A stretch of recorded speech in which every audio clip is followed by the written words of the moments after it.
Good morning students. आज हम लोग पढ़ेंगे एक नया पाठ, झेन की देन, जिसके लेखक हैं श्री रविंद्र केलेकर जी। रविंद्र केलेकर जी का जन्म 7 मार्च 1925 को कोंकण क्षेत्र में हुआ था। छात्र जीवन से ही गोवा मुक्ति आंदोलन में आप शामिल हो गए थे।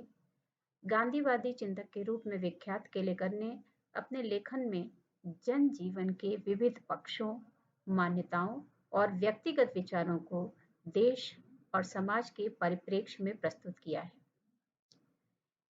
इनकी अनुभवजन्य टिप्पणियों में अपने चिंतन की मौलिकता के साथ ही मानवीय सत्य तक पहुंचने की सहज चेष्टा रहती है। कोंकणी और मराठी के शीर्षस्थ लेखक और पत्रकार रविंद्र केलेकर की कोंकणी में 25, मराठी में 3, हिंदी और गुजराती में भी कुछ एक पुस्तकें प्रकाशित हुई हैं। केलेकर ने काका कालेलकर की अनेक पुस्तकों का संपादन और अनुवाद भी किया है।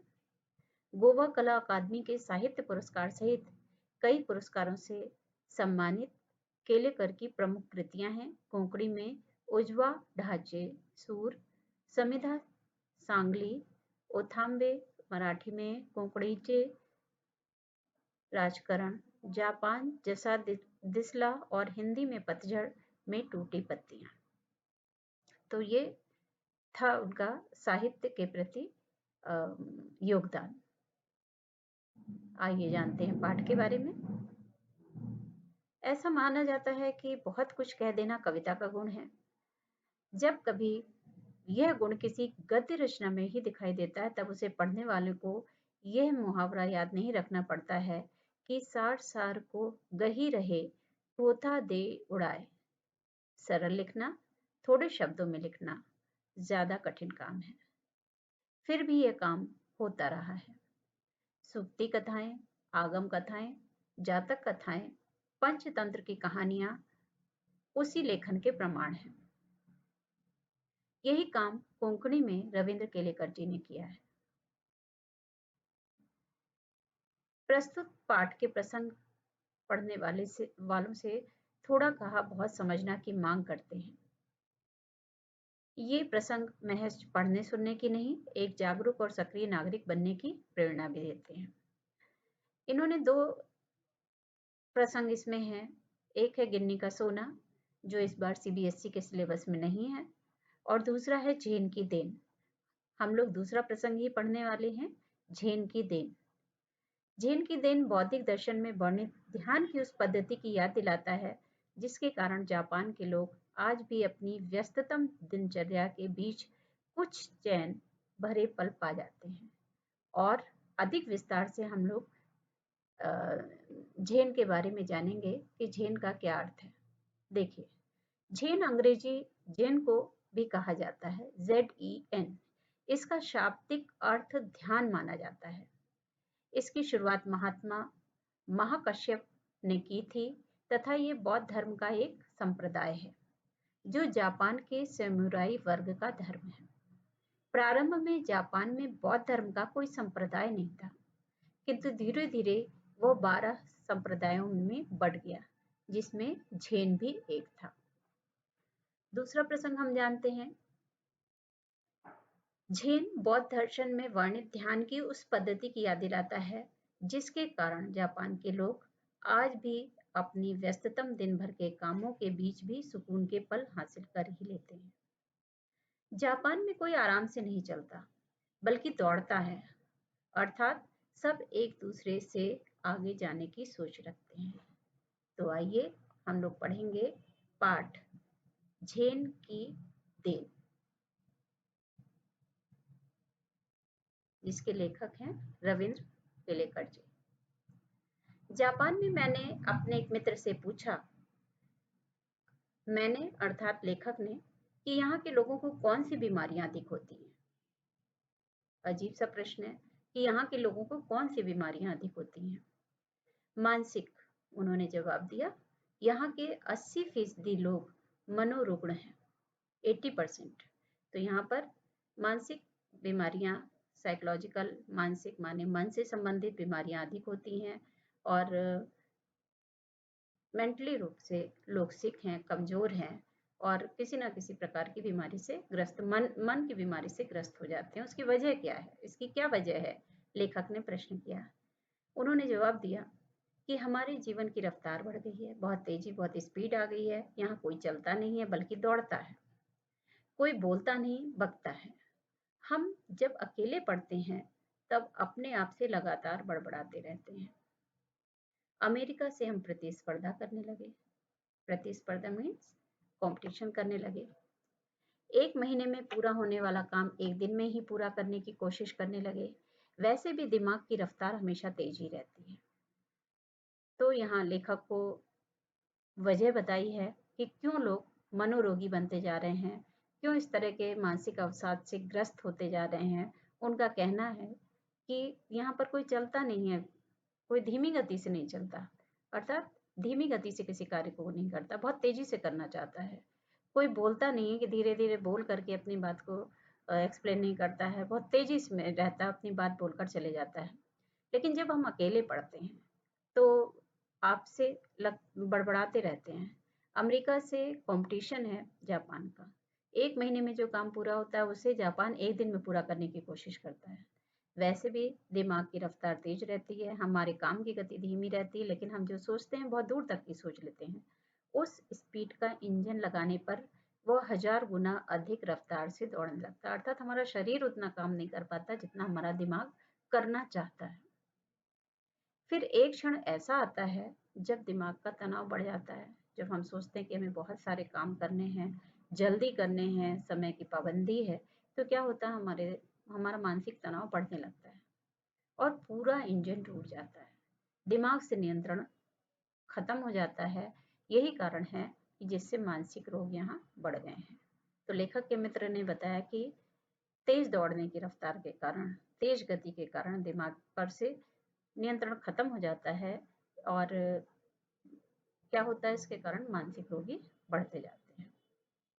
शाम को मुझे वह एक टी सेरेमनी में ले गए, चाय पीने का समारोह। चाय पीने की यह एक विधि है, जापानी में इसे चा नो यू कहते हैं। कहाँ ले गए लेखक को लेखक के मित्र? वह एक 6 मंजिला इमारत थी जिसकी छत पर दफ्ती की दीवारों वाली और तातामी चटाई की जमीन वाली एक सुंदर पर्णकुटी थी। पर्णकुटी का अर्थ होता है पत्तों की कुटी। बाहर बेढब सा एक मिट्टी का बर्तन था जिसकी आकृति टेढ़ी मेढ़ी थी, बिना ढप का। एक मिट्टी का बर्तन था, उसमें पानी भरा हुआ था। हमने उसमें हाथ पैर धोए, तौलिए से पोछे और अंदर गए। अंदर चाजीन बैठा था। हमें देखकर वो खड़ा हुआ। चाजीन नाम है और कमर झुकाकर उसने हमें प्रणाम किया। ये जापानी संस्कृति है कि बिल्कुल झुक करके लोग प्रणाम करते हैं, सत्कार करते हैं। दो झो, जिसका अर्थ है आइए तशरीफ लाइए, कहकर स्वागत किया। तो चाजीन ने लेखक का और उनके मित्र का दो झो कहकर स्वागत किया। बैठने की जगह हमें दिखाई, अंगीठी सुलगाई, उस पर चायदानी रख दी। बगल के कमरे में जाकर कुछ बर्तन ले आया। कौन लेकर आया बर्तन? चाजीन। तौली से बर्तन साफ किए।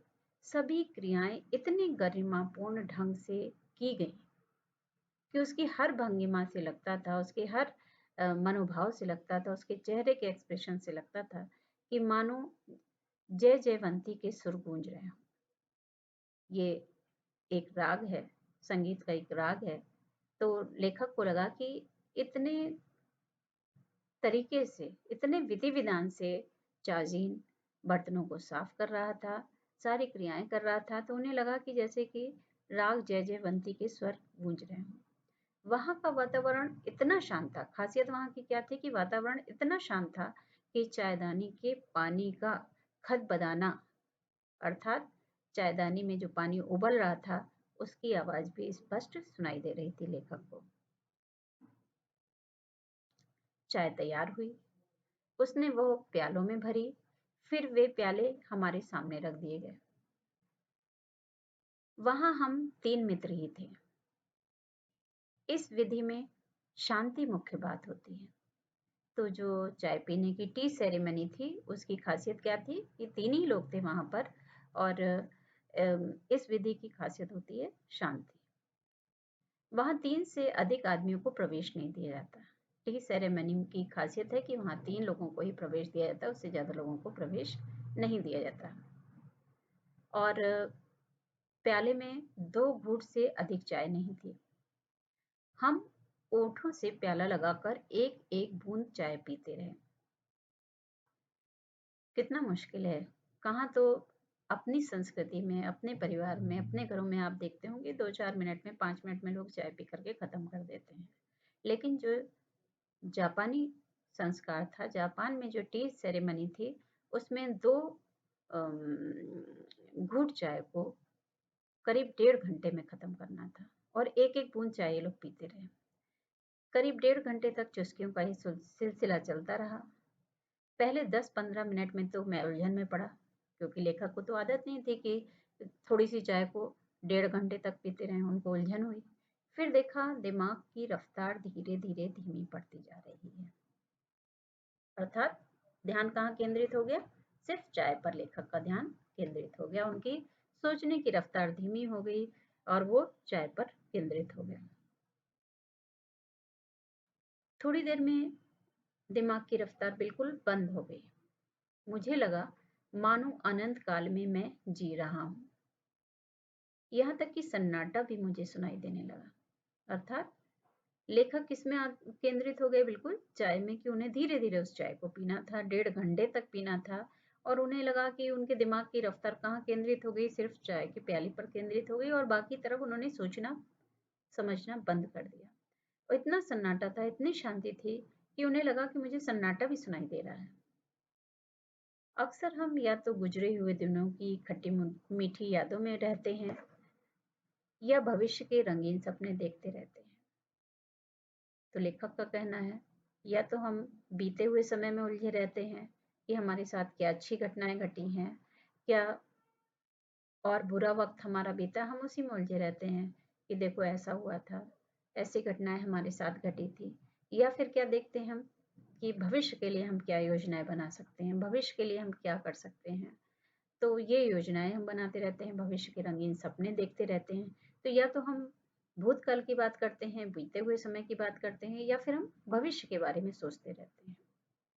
तो लेखक ने भी यही बताया है, हम या तो भूतकाल में रहते हैं या भविष्यकाल में।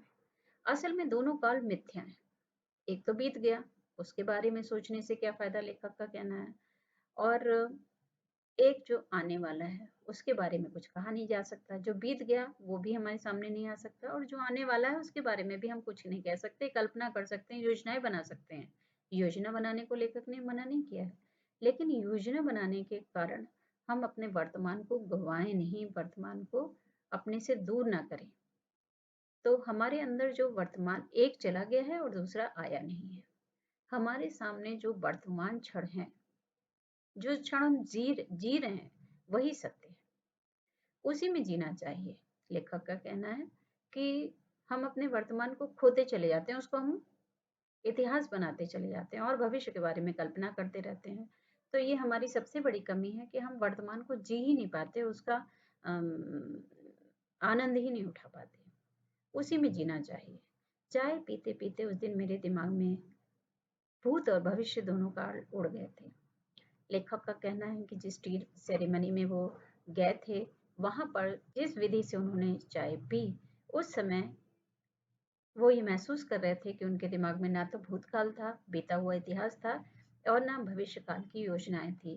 वो किससे जुड़ गए थे? वो अपने वर्तमान से जुड़ गए थे। केवल वर्तमान क्षण सामने था। उनके सामने क्या था? वो चाय का प्याला था, उसमें से उनको 2 घूंट चाय 1.5 घंटे तक पीनी थी। वो उस टी सेरेमनी का पूरा आनंद ले रहे थे और वर्तमान से जुड़ गए थे। जीना किसे कहते हैं, उस दिन मालूम हुआ। लेखक को लगा कि वास्तव में वर्तमान के क्षणों को जो जी लेता है, वर्तमान का जो आनंद उठा लेता है, वही वास्तव में अपना जीवन जीता है। क्योंकि ना तो भूत का कोई भविष्य है, ना भविष्य का कोई भविष्य है। भूतकाल आने वाला नहीं है और भविष्य काल में क्या घटना घटेगी किसी को पता नहीं है। झेन परंपरा की यह बड़ी देन मिली है जापानियों को। तो झेन परंपरा जो मिली है जापानियों को, झेन की परंपरा बौद्ध धर्म से मिली है इनको, और उसमें इनको बताया गया है कि किस तरह से हमको वर्तमान में जीना है। जापानियों की गति बहुत तीव्र है, तेजी से भागने वाला जीवन है और अमेरिका से उनकी प्रतिस्पर्धा रहती है। वो अमेरिका की बराबरी करते हैं। दोनों ही उन्नत देश हैं। दोनों ही देश एक दूसरे को दोनों जापानी लोगों के मन में उनके प्रति स्पर्धा की भावना है, कंपटीशन की भावना है। तो एकदम से दौड़ करके वो अमेरिका का पीछा करना चाहता है जापान। तो ऐसे में क्या होता है कि दिमाग ज़्यादा तेज गति से दौड़ता है। तो लेखक ने बताया है कि जब वो टी सेरेमनी में गए तो उन्होंने ये सीखा कि उनको ये पता चला कि वहाँ पर मनोरोगी ज़्यादा हैं। तो उसको दूर करने के लिए टी सेरेमनी जैसी कोई एक व्यवस्था की गई है, जिसमें जापानियों को, लेखक भी गया था उस टी सेरेमनी में का हिस्सा बना। उस टी सेरेमनी में केवल 3 लोग जाते थे और उन्होंने वहाँ पर महसूस किया कि इस टी सेरेमनी की खासियत क्या थी कि वहाँ पर शांति रहती थी। तो लेखक को उस दिन महसूस हुआ कि भूत भी साथ में नहीं रहता और भविष्य भी साथ में नहीं रहता, केवल वर्तमान ही साथ में रहता। तो ये था पाठ झेन की देन।